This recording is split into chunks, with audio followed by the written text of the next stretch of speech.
안녕하세요. 오랜만에 동영상을 하나 또 찍었습니다. 제가 지금 이제 미국 간호사 준비를 하고 있고 에이전시를 계약을 하고 그 비자 수속 과정이 어떻게 되는지에 대해서 그 부분을 공유를 하려고 합니다. 전반적으로 비자 수속 과정은 5단계 정도로 크게 나뉜다고 보시면 되고요. 노동국, 이민국, 국무성 이렇게 3군데의 접수와 승인의 절차를 거쳐서 마지막으로 인터뷰를 해서 영주권이 발급되게 됩니다. 처음에 ETA 9089 서류를 내는데 이게 레귤러 과정과 프리미엄 코스가 있어요. 일단 레귤러 과정은 미국은 역시 자본주의 국가라서 700불을 내면은 레귤러 과정으로 진행이 되고 이게 6에서 12개월 정도가 걸린다고 합니다. 그리고 여기서 추가로 2,500불을 더 내게 되면 프리미엄 과정으로 수속이 진행이 가능하고요. 이것은 최대 15일이 소요된다고 하는데 저는 5일 만에 완료가 되었습니다.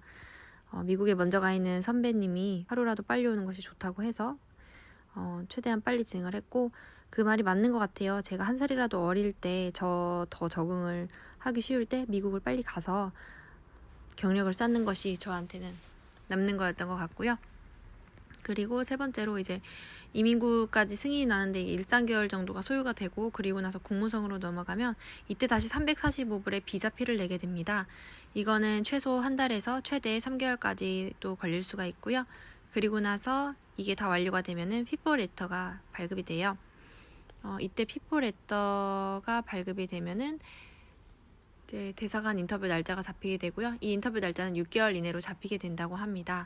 그런데 DS-260 서류를 제출을 할 때 혹시 여러분들 중에 1년 이상 해외에 체류한 경험이 있으신 분들은 각 해외 국가의 범죄 경력 조회 회보서를 발급을 해야 되니 이것을 인터뷰 서류를 내기 전에 미리 준비를 해 놓으시는 것도 좋은 방법인 것 같습니다. 이게 또 한 달 정도 가까이 소요가 되더라고요. 그래서 미리미리 준비를 하면 좋을 것 같습니다.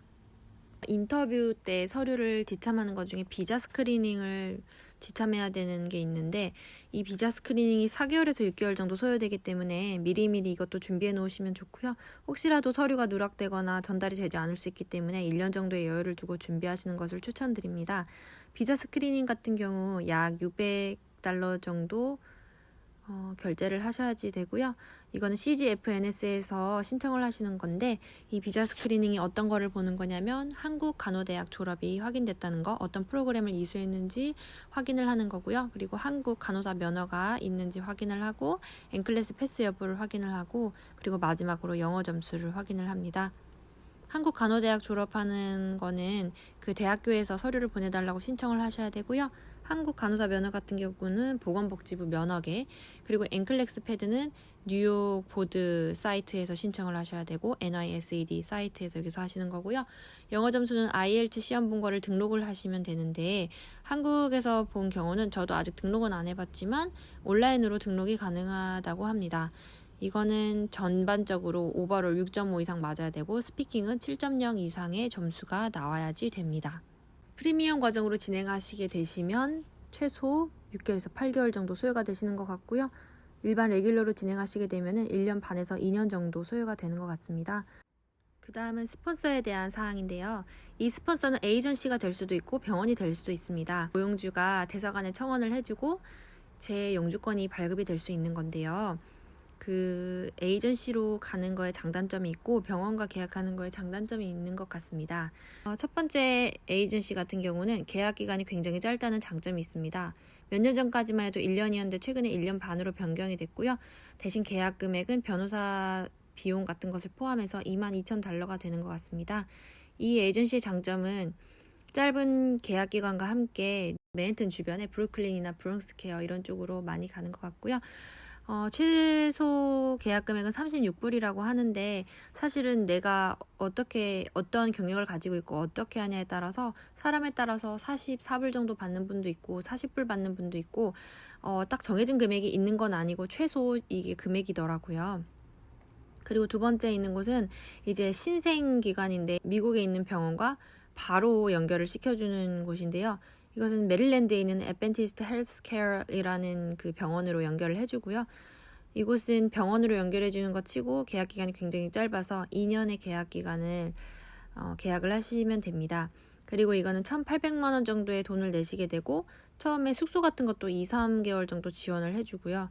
대신에 이제 계약 금액은 내가 만약에 경력이 없으면 31불, 32불 이 정도 되는 것 같고, 경력에 따라서 또 그리고 부서에 따라서 또 다른 시급을 받게 되는 것 같은데, 그래도 계약직이 아닌 정규직이기 때문에 수당 같은 것도 꼼꼼하게 많이 챙겨받고, 보험이라던가 401k 이런 것들, 학비 지원 이런 지원들이 굉장히 알찬 것 같습니다. 하지만 단점으로는 여기는 정규직이기 때문에 정규 채용이 1년에 5월 10일을 2번밖에 없고, 그 정규 채용 인터뷰에 떨어지면은 또 그 다음 정규 인터뷰를 기다려야 할 수밖에 없기 때문에 소속 기간이 오래 걸리지는 않을까 하는 생각이 들었습니다. 그 다음에 이제 세 번째, 네 번째는 저 같은 경우에는 저와 크게 맞지 않는다고 생각해서 자세히 알아보진 않았는데, 그 이유는 일단 이제 세 번째 에이전시 같은 경우는 병원으로 많이 안 보내주고요. 뉴욕 대도시나 이런 데로 가게 되면.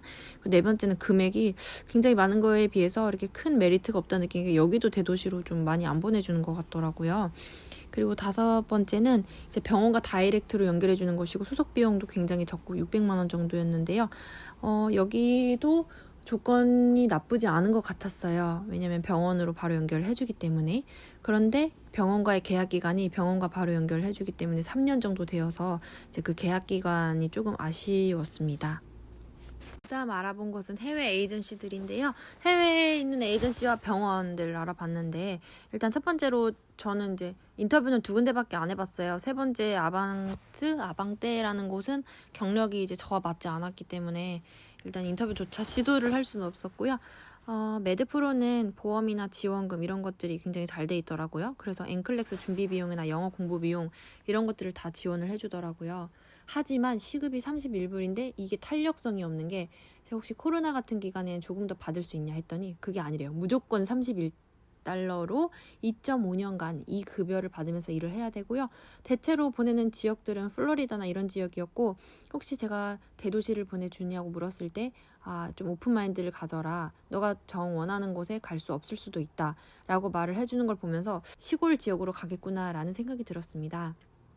그 다음으로는 호라이즌이었는데요. 여기는 뉴욕에 있고요. 여기도 계약 기간이 굉장히 짧습니다. 1년, 보건교사는 그렇고 병원 같은 경우는 1.5년인데요.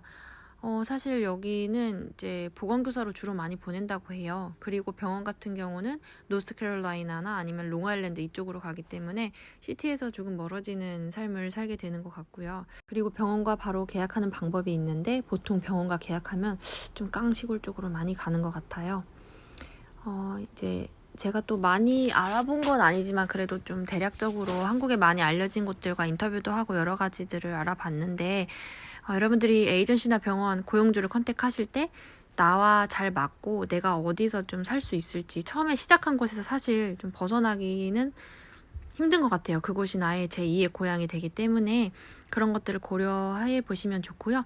미혼인 경우에는 대도시가 정착하기 좋다고 해요. 지하철도 있고 출퇴근 같은 거 할 때도 편하고, 혼자 살아도 제 주택가는 조금 더 강도가 들어서 위험하지 않을까, 아파트가 낫지 않을까, 저는 이런 생각을 해봐왔고요. 그리고 내가 만약에 뭐 가족이 있다면 시골이나 그런 데 가도 좋겠죠. 내가 선호하는 것이 교회나 시골 조용한 곳이다, 이래도 또 괜찮을 수 있고요. 또 내가 아무 곳이나 가도 난 열려있어 라고 생각하시면 또 해외 에이전시를 컨택해서 아무 지역이나 가도 여기는 계약금을 안 내기 때문에 괜찮은 것 같아요. 지원도 많이 해주고. 그렇지만 제가 계약 기간 1.5년, 2.5년 이거를 한 3년으로 통일을 해서 계약을 해본 결과 처음에 국내 수속료를 많이 내더라도 무조건 계약이 짧은 곳이 돈을 더 많이 벌 수 있다는 것을 알게 되었습니다. 왜냐면 남은 시간 동안 트래블 널스나 아니면은 또 정규직으로 들어간다고 해도 더 높은 시급으로 일할 수 있다는 것을 알게 되었고, 요새는 코로나 시국이 터지면서 시간당 트래블 널스 같은 경우에는 110불, 100불 이렇게 받고 또 일을 한다고 들었기 때문에 계약 기간이 저는 무조건 짧은 게 좋지 않을까 하는 생각이 들었습니다. 그리고 또 그 병원 같은 데서 굳이 변호사를 고용해서 해외에 있는 간호사를 데려오는 이유는 뭔가 많이 인력이 너무너무 많이 부족하고 그렇기 때문에 트래블 널스도 오지 않아서 정말 인력이 안 돌아가지 않을까? 좀 이런 추측으로, 물론 안 그럴 수도 있어요. 그래서 저는 계약 기간이 가장 짧은 곳, 그리고 대도시로 갈 수 있는 곳을 선택하게 되었던 것 같습니다. 제가 앞으로 비자 수속을 완료하게 되고 또 다른 변경사항 추가적으로 있게 되면은 여러분들과 공유하기 위해서 또 다시 영상을 업로드하도록 하겠습니다.